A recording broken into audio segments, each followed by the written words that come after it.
Philippines here. Anyway, I wanted to go back to a point that we were discussing a couple of videos ago on the subject of male feminists and autogynephilia. And the question I would like to see some discussion about is, are male feminists actually autogynephilic? Is that what they're actually expressing? Now, I think most people who take a realistic view on this understand that men can't really be feminists. It's not possible.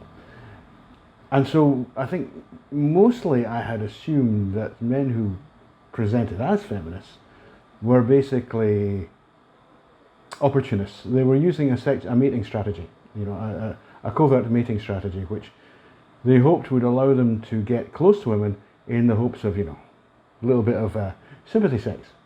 Now, I'm not saying that men can't be nice to women. I'm not saying that men can't respect women. But being a feminist is a very particular thing. You know, being a feminist requires, in the modern sense, it really does require that you hate men. You have to be androphobic to some extent. You don't believe all the stuff they rattle on about equality, and I may well do a video about what they have said and why we should pay attention to it.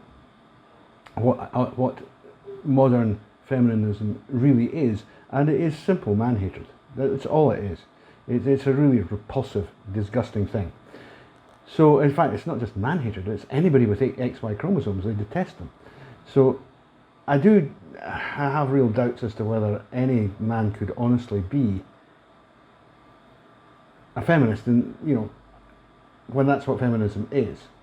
So I've always thought, yeah, actually, you know, come on, these guys are just trying to get in some pants, you know. That's all they're trying to do, get some sympathy sex. However, the idea that, which is brought up in a video, you can empathize with a feminine part of yourself and think that that is empathizing with women, when actually it's empathizing with yourself. And it does make me ask as to whether this is possibly something we see, you know, commonly in male feminists. Now, those that I have had to deal with, the male feminists, have been extremely creepy people, and they're kind of worrying. They kind of make your skin crawl a little bit, you know, if you're a guy. They probably do if you're a woman too, by the way. So you know, but they make that happen in a way that's very similar to the way that Western autogynephiles do. Now, not all autogynephiles are creepy, but some of them are super creepy, you know. Here in the Philippines, they tend not to be. They tend to be much more well-adjusted and better balanced people. And so here you see something interesting happening in that, why are men sympathizing with radical feminists who think that they should be locked up? Who think that you know, 90% of male babies should be terminated at birth. A range of really quite charming things that feminists do actually believe. How can you possibly be a man and support this? And the only way I think you can do it is that you're actually autogynephilic yourself, and that you're identifying with these women. And I think that's what's happening there is that these guys they're seeing themselves as being oppressive of the woman inside themselves, right?